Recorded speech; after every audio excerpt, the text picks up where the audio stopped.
I have been hearing tons of complaints about the meta, but I have been playing exclusively off-meta weird stuff recently, and it has been fairly successful, so I'm going to share with you 3 lists that I've been using to great success in the top 10 of Marvel Snap that frankly are not really on a lot of people's radar right now. And we're going to start with this one, which is a deck I picked up purely because I finished reading Frank Miller's original Daredevil run, and I wanted to play something with Electra. The deck was shockingly successful, maintaining above a 50% win rate and a positive cube rate in the very highest echelons of Infinite. Frankly, it was so successful when I first started playing it that other people started playing it too. This is now a deck that people are actually unironically playing because they saw how successful I was with it, and it's a legitimately decent deck. One of the things I really want to drive home for you in this video is that A, this is a pretty wide open metagame, but B, any deck with a coherent plan for putting points on the board, whether it shows up on my tier list or not, is likely going to be playable in metagames like this. When metagames are open and interesting and very varied, this is the kind of deck that can succeed, because it is a deck that is attempting to put points on the board and interact strongly, but in ways that are now more free than they were previously. What I mean by that is there's a lot less Mobius and Mobius in the metagame, which makes this a much more reasonable approach towards mid-range gaming. This deck is a deck that is built around the linchpin card Mysterio. Cards are built to increase Mysterio's power, setting up a large turn 5, followed up by Sasquatch turn 6s. This is a deck that is colloquially referred to as the Cook, but frankly, it's just a very solid mid-range backbone. And that's really what this video is about. Typically, when you're building a mid-range deck in Marvel Snap, you have the options of various point packages to choose from, and when you choose those packages, you are going to be able to then compare and contrast against the other points packages. This is hardly the only deck that gets to play Shang-Chi and Enchantress and then a Merlin package with a bunch of other stuff. But it is the one that gets to use Mysterio either as a very large Doctor Doom, a la Fastos and things of that nature, that also discounts your Sasquatch, but it can also use Mysterio as fodder for the Merlin, for example. So this is just a list that has a lot going for it. As far as the 1-drop slot, I was plenty shocked by how good this was. One of my friends, W, aka Wobolos, is an excellent Marvel Snap player and deck builder, and he has always been very high on Electra. I actually legitimately enjoyed playing her. She wasn't nearly so bad as you might think, and that is sort of the other thing I want to get at when I talk about these decks. People tend to think about a deck list in terms of irreplaceable cards, and I think a lot of the time, decks are going to be more fungible, more replaceable than you might think. You'll be playing something that is worse, oftentimes strictly worse, but unless you're missing a core card, like a V-hand in a V-hand deck, you are often going to be able to find something similar. So part of what I wanted to do with this video is show you these decks so you know that it's not just about having the absolute best deck in the game. I've been succeeding even with this. It is widely understood that Mill is kind of a pile of garbage, and I'm not going to sit here and tell you that it's not kind of a pile of garbage. It's not very amazing. But if you play it right and you perform well, this is a deck that has enough points in it and enough surprises in it to be a very relevant threat. Whenever Mill is good, it's always because the Mill is an afterthought and the stats are excellent. That is the situation Mill currently finds itself in. If you can set up things like Killmonger, again, people are playing a ton of V-hand decks, which means there's a ton of 1-drops to blow up. Just a very straightforward and simple attempt at making these cards more relevant and capitalizing on it. And then you play your death out, there are less Mobiuses, you have your Cannonball, Fenris Wolf, Mercury thing going on here. It all makes sense. This list was cooked up by Crazy. He actually took it to rank 1 on the ladder. I myself only a paltry rank 6, but I do think that demonstrates that this is a list that many people will tell you is wildly unplayable garbage, and it's actually totally fine. And that, I realize I've said probably like 4 times, that's what I really want to get at in this video, because I'm kind of dancing around the concept in my brain as I'm recording it. But really what I'm trying to tell you is, there are a bunch of good decks, and just because you're not playing the best mid-range shell doesn't mean you can't succeed at the highest level. Marvel Snap's ladder is still stacked against you the higher up you get. When you get to the ranks that I'm at, you are getting -4 for every cube you lose and only gaining 3 for every cube you lose. Sometimes, for every cube you win. Sometimes it's even worse. This is a situation where win rates below 50% and cube rates that are below legitimately gaining numbers will lose you SP. And that did not happen when I played this deck that everyone thinks is bad. What I'm trying to tell you is that I, KMBest, make deck tier list videos. And I can't promise you that any of these decks are going to be on the tier list video because there are so many decks to cover, and I don't necessarily think that these are all that amazing, although I do think they're very solid. This is a video for the sub-tier list, for decks that are actually legitimately entirely playable, that you can succeed with, but that will require a little bit more from you. This is the Ancient One. Again, a lot of the reaction to the Ancient One is, this card's pretty okay, but not like incredibly special, and that's absolutely true. But it's not bad enough that you're going to be like losing games because you put it in your deck. You can play this kind of stuff. It is totally 100% acceptable to do. So with that in mind, I wanted to talk a little bit about this deck, because once you can really see the through line of this video, it's 3 separate decks, all of which equipped with various forms of points and interaction, all of which are roughly about as good as anything else you're going to run into, which demonstrates that there are many different ways to get to this baseline level of points and interaction required to be a competitive deck into this metagame. You can try your V-Hand shell, your Mysterio Sasquatch shell, your Mill shell. All of them are viable approaches. When we talk about the best decks in the game, that's when we're really splitting hairs. That's when we look at things like metagame role. Which of these decks is the best at being a points and interaction deck? And that's why decks like this often don't show up, because maybe they're the 3rd, the 4th, the 5th best points and interaction deck, and that means that everyone who has all the cards is going to be playing the best points and interaction deck. But the gap doesn't necessarily have to be big for that to be a thing that happens. The gap can be very small, but even if it's only 1 or 2%, you're still giving up value by playing something that isn't the best at this role in the metagame. And that's sort of what I'm trying to get at here. Right now, we are lucky to be in a metagame where there are so many ways to be a points and interaction deck. These are just 3 of the shells that I succeeded with, but there's so many others out there. And so I'm making this video to, 5th time, to explain to you that this is a metagame where your little pet points and interaction deck, if it's about comparable to this stuff, will be able to succeed if you make smart choices. Now, I don't want you guys to get me wrong. I am a pretty good Marvel Snap player, and me succeeding with a deck is not proof that you should go and craft that deck. But if you happen to have the cards for these, and you don't happen to have the cards for Omega Top Meta Deck 79% win rate or whatever, understand that it's okay. There's a lot of different things you can try to do right now.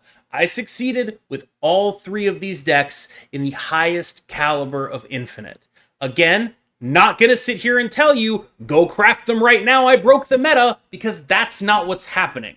But what I am doing is demonstrating that these are all in range. Are they the best possible things you can do? Probably not. But as long as you're close enough, good skill, smart play, and generally snapping appropriately can keep you in the game. Now, let me know what you thought about this video. I'm going to put a couple games from the decks on the back end. I've never done a 3-deck video before, so I'm really interested to see if it was sort of intelligible, if the through line that I was trying to get across got across. I mean, I did say it like 5 times, but I don't really feel like I communicated it properly until like the 4th. So I really want to know what people think about this one. Let me know in the comments, and as always, I've been KMBest, you've been phenomenal. We're going to jump into some gameplay right now. You have a good one, and I'll see you next time. If this is another mirror, I'm going to shit a brick.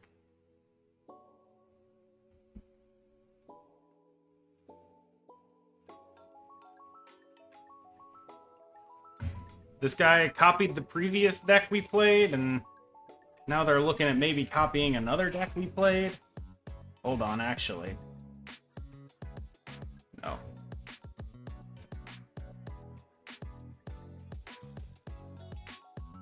Maybe.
Close. Really close, however.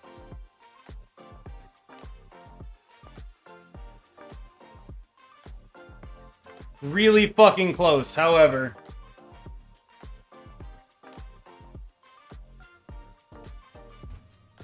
We had the sea ball.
Wow.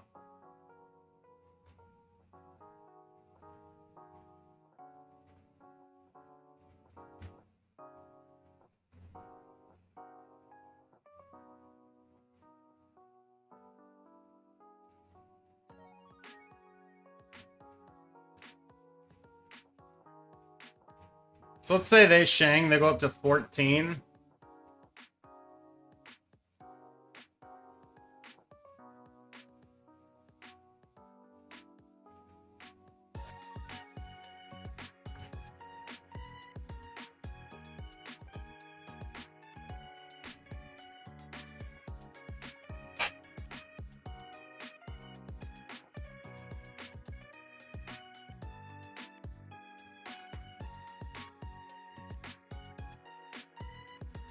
I can do Shang math.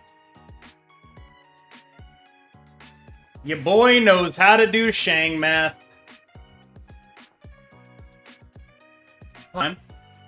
And she's sort of the hallmark of it.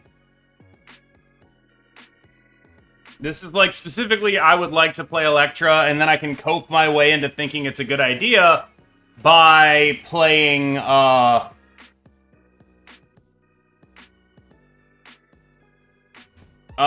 some shit with, like, a Merlin in it or whatever. Surely it's just a good idea, you know?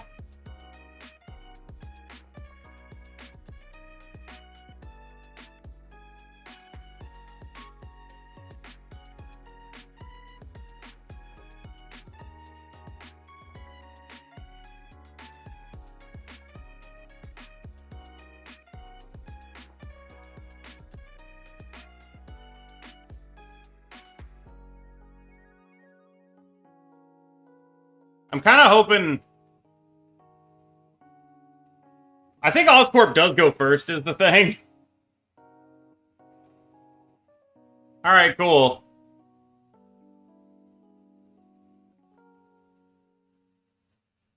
Certainly a play.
I don't know what's happening.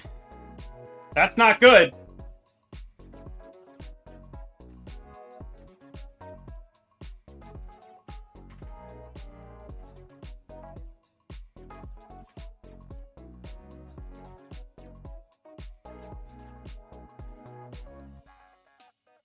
Ronin is how big? I'm at 20? Yeah, that's 8. Oh, wait. It's an 8 casserole. Alright, so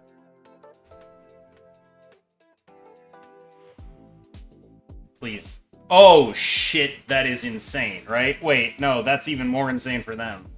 Fuck. Damn.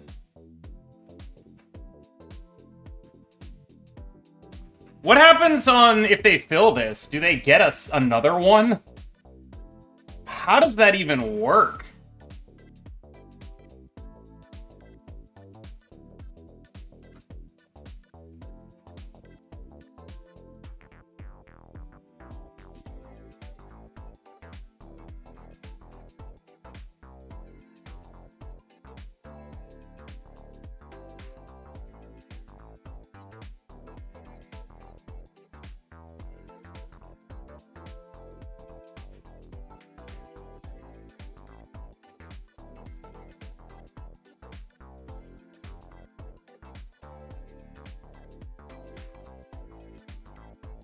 That's not good.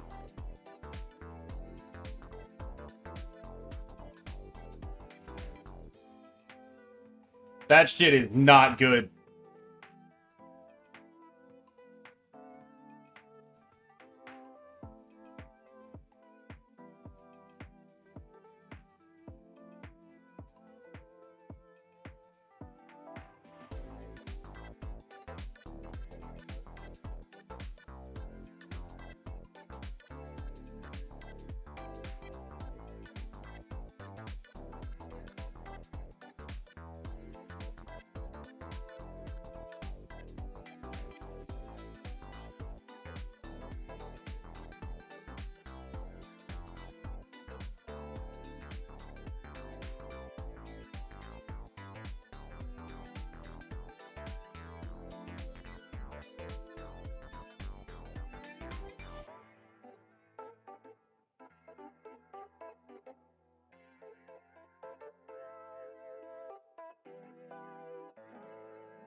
So this guy can move.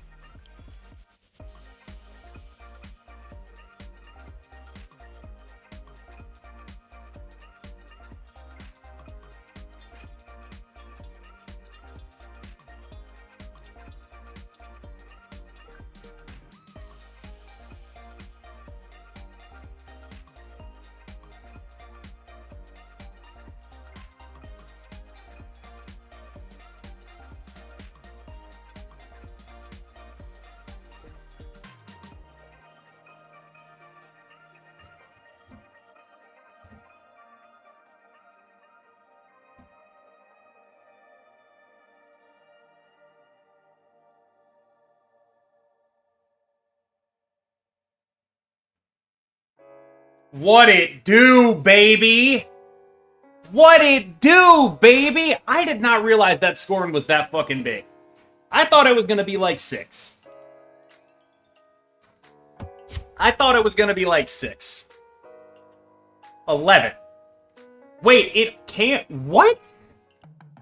It just got the plus... That's... What? Okay, well now we know how that works. I did not realize. So they filled this lane up, and it got the +5 face down. They were basically shenanigan.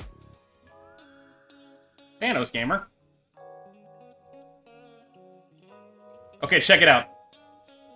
They never actually have the correct stones here, and the ones they do have get Enchantress. Okay, so they can only play Yellowstone on the right. Thank you, Banyan Zappa, for the 15-month streak.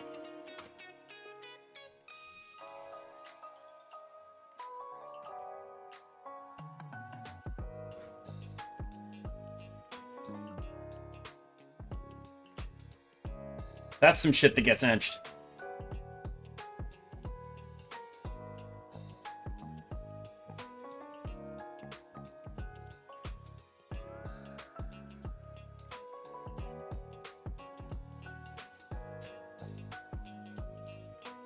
Wow, there's so much shit that gets enched here. That's so nice. It's honestly just so nice. How kind of them.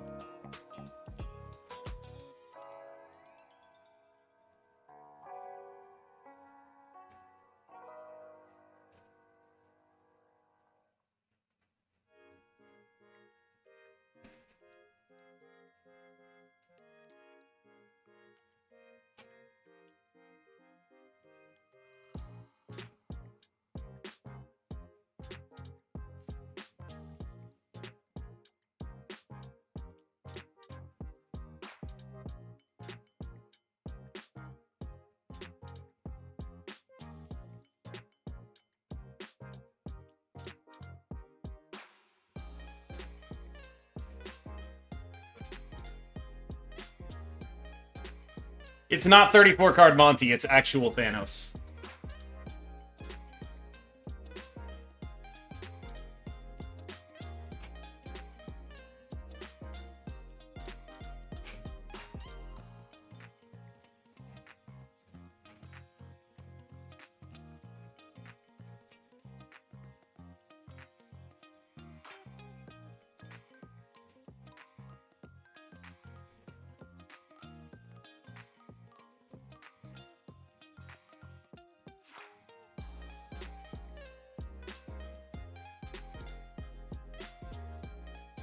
We win, for the record.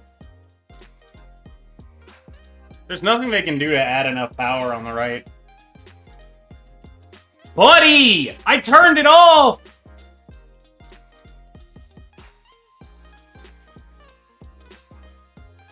Holy fuck. You ever, like, strategize your entire game